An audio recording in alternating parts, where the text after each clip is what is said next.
In this triad exercise, we are told to translate the given information to a system of equations and then solve. So how we do that is we recognize distance equals rate times time. We're told a small jet can fly 1,325 miles in 5 hours with a tailwind, but only 1,035 miles in 5 hours into a headwind. So we're going to let J equal the speed of the jet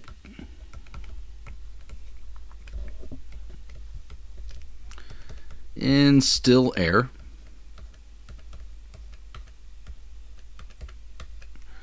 and W equals the speed of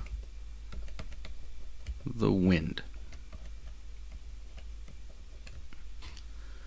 So that means that with a tailwind, we have a rate of J plus W, the speed in still air, plus the speed of the wind. We're told that that time is 5 hours, and that the distance is 1,325 miles.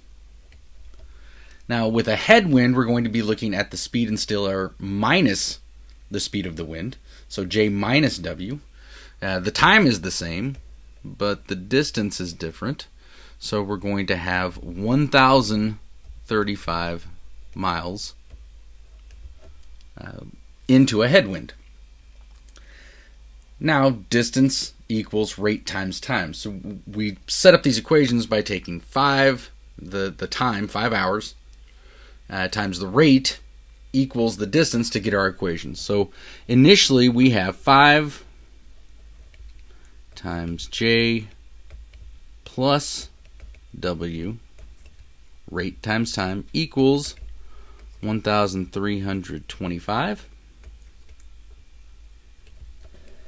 and 5 times J minus W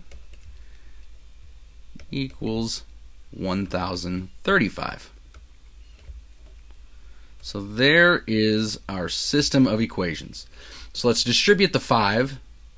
If we wanted to, we could, but what I'm going to do is, if you'll notice, both equations here have distances that are divisible by 5. So it's much easier to simplify this first rather than multiplying through.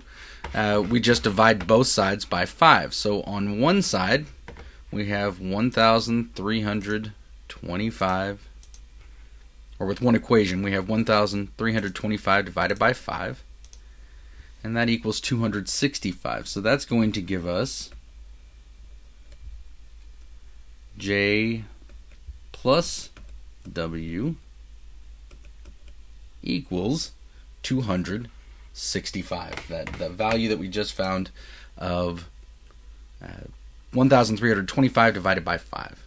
So this is going to be 265. And then 1,035 divided by 5.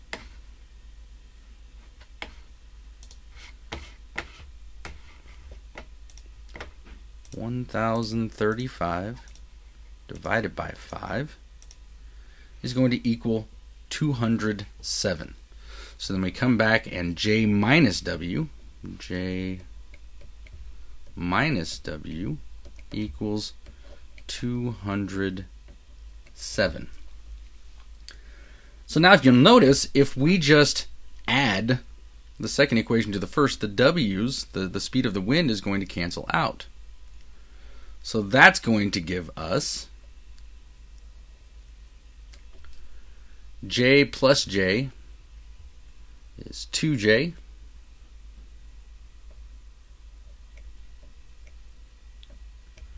W minus W is 0, and then 265 minus 207 is going to be 258.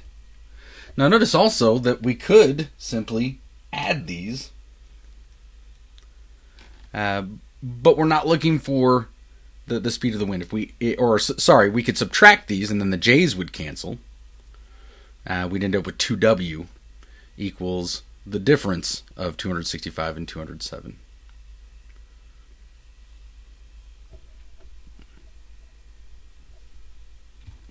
Sorry, I did one and the other. Again, we're adding these, so 265 plus 207 would be 472. So 2j equals 472. Let's go ahead and rewrite that up here. 2j equals 472. We divide both sides by 2, and we get that j equals 236. 236 times 2 is 472. So j, which is the speed in still air of the jet, is 236 miles per hour. Now, and to check this, just simply substitute back in, solve for W, or you could just look at 2j equals 472, but that's what we solved for. So, as a check, solve for W and then substitute both J and W back into each of the formulas or each of the equations that we set up to verify that both J and W are correct and make true statements with those. When you do that, you'll see that it does work. Just to clarify, one thing that I said, let's say instead of adding these, we subtract these. So J minus J is 0. W minus negative W is going to be 2W. So that would give us 2W equals 265 minus 207 is going to be 58. So that gives us W equals 29. And again, that's miles per hour. So that's how we would solve for W. And then if we did that first and we wanted to solve for J, you'd substitute W into either equation and then solve. If we substitute into this first equation 29 miles per hour, we get 265. J plus 29 equals 265. Subtract 29 from the 265, and you do get the 236 miles per hour for the speed of the jet in still air. So it didn't ask for the speed of the wind, but in order to do an informal check, we went ahead and solved for that, and that does verify that the speed of the jet in still air is 236 miles per hour.